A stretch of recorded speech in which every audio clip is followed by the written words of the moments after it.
Muchas gracias, presidenta. Buenos días a todas y a todos. 15 minutos, un poquito menos de lo que dura este discurso. A eso estuvo Esquerra Republicana de presentar una enmienda a la totalidad a estos presupuestos y, de facto, a este Gobierno. El límite era las 2 del pasado viernes, como saben, y se estuvo hasta la 1:45 negociando, porque el PSOE, concretamente el PSOE, decía que no. ¿Pero que no a qué? Pues que no a dos cosas muy sencillitas de entender. La primera, cumplir con lo pendiente el año pasado. Por una cuestión de credibilidad de todas y de todos, convenía hacerlo. Y dos, proteger y blindar el catalán, las lenguas cooficiales concretamente en la producción audiovisual de su ley audiovisual. De estas dos condiciones, ¿cuál creen que costó más? La primera, que es dinero, lo de siempre. Becas, ingreso mínimo vital, cooperación internacional, muy importante, pero dinero. O lo segundo, que son derechos. Era establecer una subcuota dentro de la cuota. ¿Cuál creen que costó más? ¿El dinero o los derechos? Lo han adivinado, los derechos. Y esto no era, y no es una manía de indepes, como insignes camaradas, fanes de Robespierre, han dicho o han publicado. Les voy a dar un dato. Solo en Cataluña y en el País Valencià, el sector audiovisual catalán da trabajo a 26.651 personas y 7.000 personas respectivamente. Hablamos de más de 33.000 puestos de trabajo que están en juego, que dependen de que el Gobierno más progresista y más plurinacional de la historia de la humanidad proteja en su ley audiovisual las lenguas cooficiales, concretamente el catalán, el euskera y el gallego. No se pide, señorías, que la segunda temporada del Juego del Calamar se grabe en Vic, que no estaría mal, pero no se pide eso. Se pide simplemente que un Gobierno progresista no legisle en contra de las lenguas, de las diferentes lenguas de su propio país. Se pide que un Gobierno progresista legisle a favor de la cultura y no al dictado de una multinacional. ¿Se me entiende? Y esto, hasta la 1:45 del pasado viernes, no se consiguió. Y créanme, señorías, créanme, somos los mismos del año 2019, créanme. Esquerra Republicana hubiera presentado hoy aquí una enmienda a la totalidad en defensa de los derechos lingüísticos, culturales y sociales del pueblo de Cataluña, porque tan importante es para Esquerra Republicana que nuestros hijos y hijas tengan las becas que se les deben, como que se les permita hablar, querer y pensar en la lengua de la tierra que pisan. Si hoy hay aún un consenso sagrado dentro de la sociedad catalana, desde Santa Coloma, yo soy de Santa Coloma, la cuna de la inmersión lingüística, hasta Berga, es la lengua, el catalán. Y esto es así, gracias a miles de trabajadores y de trabajadoras que llegaron a Cataluña a dejarse la piel, a trabajar, a literalmente construir su vida con las manos desde el barro, y quisieron que sus hijos y que sus nietos quisiéramos la lengua de la tierra que pisaron. En mi caso, fueron andaluces. Por respeto a ellos y a ellas, no dejaremos nunca que toquen nuestra lengua. Conviene recordar algo. Solo se ha superado la primera fase de esta negociación, señorías del Gobierno, solo la primera. De ustedes depende que se pueda superar la segunda, es decir, que se pueda hablar, que se pueda convertir a estos presupuestos en algo un poquito mejor. Y permítanme que desde este humilde pero importante, aritméticamente, grupo parlamentario, les haga una advertencia. La soberbia en política y en la vida es mala consejera. Nosotros sabemos que tras el Congreso Nacional de Valencia, ustedes viven un momento álgido, un momento altivo, un momento alfa. De hecho, a algunos de ustedes les falta solamente la espalda plateada, negociando. Pero olvidan algo, olvidan que aún dependen de los mismos y de las mismas para las mismas cosas. Y olvidan que comienzan a tener a mucha gente muy cabreada, demasiado cabreada. Señores del Gobierno, calculen bien sus fuerzas, porque yo no sé si les queda gasolina en los motores para tanto viaje. No lo sé. El problema, señorías, es que ustedes no gobiernan sobre la esperanza de su actuación de gobierno. No gobiernan sobre la esperanza de su actuación. Gobiernan en torno al temor a su alternativa. ¿Qué es toda esta gente? Su motor es el miedo. Que tengamos miedo a esta gente. Y le tenemos miedo, ¿eh? Somos muy conscientes de quiénes son. Somos muy conscientes.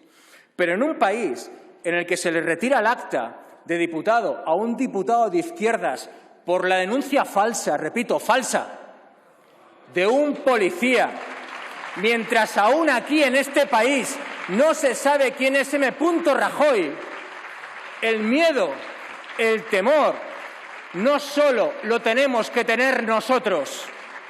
En un país en el que criminalizar y ridiculizar a menores migrantes, a feministas, a transexuales, a musulmanes, a gitanos, a independentistas o a sindicalistas se ha normalizado hasta tal punto que se le llama irreverencia, valentía o incorrección política, y aquí hay un grupo parlamentario con 52 diputados que vive de eso, el temor no solo lo deberíamos de sentir nosotros en un país en el que, en lugar de luchar por aquello de fraternité, egalité y legalité, algunos luchan por aquello de cañas, atascos y comida basura, el miedo, el temor a la alternativa no solo lo deberíamos de sentir nosotros. Y ese temor, señorías del Gobierno, no es, ese temor a su alternativa, no es lo que nos debería hacer a nosotros y a nosotras aceptar todo lo que nos plantean. Ese temor a esa alternativa debería ser lo que les hiciera a ustedes pactarlo todo con nosotros y con nosotras. Esquerra Republicana sabe perfectamente lo que es el fascismo. Sabemos perfectamente lo que es el fascismo en este país y lo hemos sobrevivido durante 90 años. No crean ahora que vamos a canjear nuestras convicciones por miedo. Esquerra Republicana tiene muy claro que en política se vive celebrando victorias, pero también superando derrotas. ¿Y ustedes? Casi 460.000 millones de euros, ese es el dinero que plantea gastar y repartir en estos presupuestos para el año 2022 el Gobierno.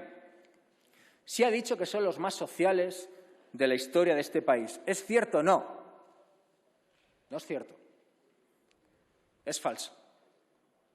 No son los presupuestos más sociales de la historia de este país. Son la promesa, repito, la promesa de presupuestos más sociales de este país. Son la promesa de inversión más alta en Cataluña en 10 años. No son la inversión más alta para Cataluña en 10 años. Unos presupuestos son solo la promesa de centenares de miles de euros en centenares de páginas. Pero forma parte de nuestra responsabilidad como representantes públicos de la ciudadanía, ejercer toda nuestra fuerza negociadora y parlamentaria para no desaprovechar ni una sola oportunidad para mejorar la vida de la gente, viva donde viva. Y quien no entienda esto, quien califique esto de inutilidad o a cambio de nada, hace mucho tiempo que se sienta en un escaño, hace mucho tiempo que se mueve en un coche oficial y hace mucho tiempo que vive en Twitter. Les quiero comentar 3 cosas de estos presupuestos más sociales de la historia. La primera, Hacienda. No hay ni una sola medida encaminada, ministra, a crear un sistema fiscal más justo y progresivo. Ni una sola. No hay ni una sola medida para que aporte más quien más tenga. No hay ni una sola medida contra el chiringuito fiscal, por ejemplo, que se ha montado la derecha en Madrid durante 25 años. Un chiringuito fiscal que bonifica al 100% el impuesto de patrimonio, el impuesto de sucesiones y el impuesto de donaciones. Un chiringuito que hace perder a la gente de esta comunidad 4.000 millones de euros cada año en hospitales y en escuelas. Por ejemplo, un chiringuito que capta 6.000 fortunas y tantas otras empresas. Y un chiringuito que ha creado algo llamado la España vaciada. Madrid es un agujero negro que a su alrededor simplemente crea páramos. Y no hay ni una sola medida para evitar que las grandes empresas sigan tributando menos que una pyme. Señora ministra, las grandes empresas hoy contribuyen menos de la mitad de lo que contribuían en el año 2007. En este país, señorías, una multinacional paga 10 puntos menos en impuestos que una pyme. Y no hay ni una sola medida para paliar esto. Nosotros, señora ministra, por ejemplo, proponemos un incremento del impuesto al juego online del 30%. Una bajada del IVA en productos de higiene femenina, pañales, servicios sanitarios, peluquería, residencias y cultura. ¿Está de acuerdo? Porque si está de acuerdo, saldrán. Si no, seguramente no. Y por si tienen alguna duda de aquello de que es que bajando el IVA se pierde recaudación, una solución. Graben a las rentas del capital. Miren, estos días hay un montón de tuits, de declaraciones de empresarios que dicen que no encuentran trabajadores para hostelería, para transportes. En realidad no encuentran esclavos. Esa es la realidad. Porque la riqueza real no la crea la inversión de capital. La riqueza real la crea la fuerza del trabajo. Grabemos lo primero, dignifiquemos lo segundo. 2. Defensa, su favorita. 11.709 millones de euros, un 7,78% más. El Ministerio de Defensa, de hecho, es el ministerio con el porcentaje de ejecución presupuestaria más alta. Aquí sí que cumplen, siempre cumplen. Ya se sabía que ustedes son vendedores de armas a Arabia Saudí, Colombia, Egipto, Emiratos, Israel, Turquía o Irak, todos ellos países con crímenes de guerra reconocidos por la ONU. Esto ya se sabía, pero es que además enriquecen con estos presupuestos a sus amigos. Defensa, señora ministra, ha adjudicado un contrato por valor de 2.083 millones de euros en carros de combate a una empresa llamada TES Defense. TES Defense es una empresa armamentística que acaba de contratar a un exgeneral llamado Francisco Javier Abajo Merino, retirado, responsable del armamento del ejército español hasta hace 2 días. Se casa fácil. Si lo de las eléctricas es una puerta giratoria, ¿esto cómo se llama? Y se lo pregunto aquí porque ustedes vetan de forma sistemática comisiones de investigación en torno a esto. 3. Industria, 8.423 millones de euros. ¿Cuál es la trampa? Que solo el 8% se dedicará a pymes. Sigue sin haber una sola medida para combatir la principal causa de cierre de la pequeña, mediana empresa y trabajadores autónomos, la morosidad. Señorías, las empresas del IBEX pagan en este país a las pymes a 191 días. 191. El límite legal es 60 y no hay ni una sola medida para paliarlo. Se le debe en este país, por parte de las grandes multinacionales a las pymes, 80.000 millones de euros. Y ustedes no hacen absolutamente nada. Algunas reflexiones para acabar. La primera, el 1% del planeta, el 1, tiene tanto como el 99% restante. Gente como Amancio Ortega, Jeff Bezos o Mark Zuckerberg y 5 personas más, son 8, poseen lo mismo que 3.600 millones de personas en todo el planeta. Es decir, 8 personas poseen lo mismo que la mitad del planeta. Y, o las izquierdas, todas las izquierdas, tengamos la bandera que tengamos, luchamos contra esta terrible desigualdad o la ultraderecha gobernará el mundo. Esa es la alternativa. ¿Y cuál es la mejor manera de luchar en contra de la desigualdad? Redistribuir. Y una ayuda directa, señorías del Gobierno, una ayuda directa, un cheque, un bono, ni es justo ni redistribuye. Un cheque quizá tenga réditos electorales en lo inmediato, pero no crea ningún tipo de sociedad en lo largo.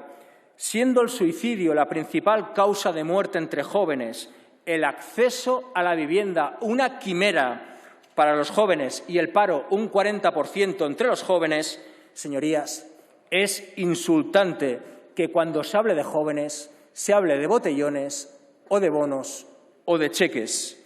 Por encima, señorías, del derecho a enriquecerse de alguien con 10 viviendas está el derecho de 10 familias a tener una vivienda digna. Señorías del Gobierno, lo contrario a la pobreza no es la riqueza, es la justicia. Y unos presupuestos generales del Estado deberían estar encaminados a ello. Segunda idea, la mala alimentación, los dulces, los congelados, la diabetes y el sobrepeso también son una cuestión de clase, porque desayunar fruta, comer verdura de temporada o cenar pescado fresco es infinitamente más caro que un bollicao o que unas patatas congeladas. Y cuando la derecha se mofa de esto, simplemente está ejerciendo odio de clase, porque lo sabe. La libertad es lo contrario al privilegio. La libertad es que, independientemente de tu cuenta bancaria, tu madre pueda ir a una residencia pública de calidad o que tu hijo pueda ir a un colegio público de calidad. Esa es la libertad, y no elegir entre un tigretón o un bollicao. Esa es la libertad. Y unos presupuestos generales del Estado deberían estar encaminados a ello. Y tercera, el problema de las pensiones no es de gasto. Dignifiquemos las condiciones de trabajo, sobre todo de los migrantes que están pagando con su trabajo precario, aunque les fastidie a muchos señoritos de esta Cámara, las pensiones de nuestros mayores. Acabo dirigiéndome a todas y a todos los catalanes y las catalanas. Sean independentistas, unionistas, autonomistas, soberanistas o mediopensionistas. Imagínense un país en el que se creen, se hagan, se pacten, se cierren, se voten presupuestos que no financien ni a tanques ni a reyes. Así de bonita sería una República Catalana. Muchas gracias. Muchas gracias, señor Rufián.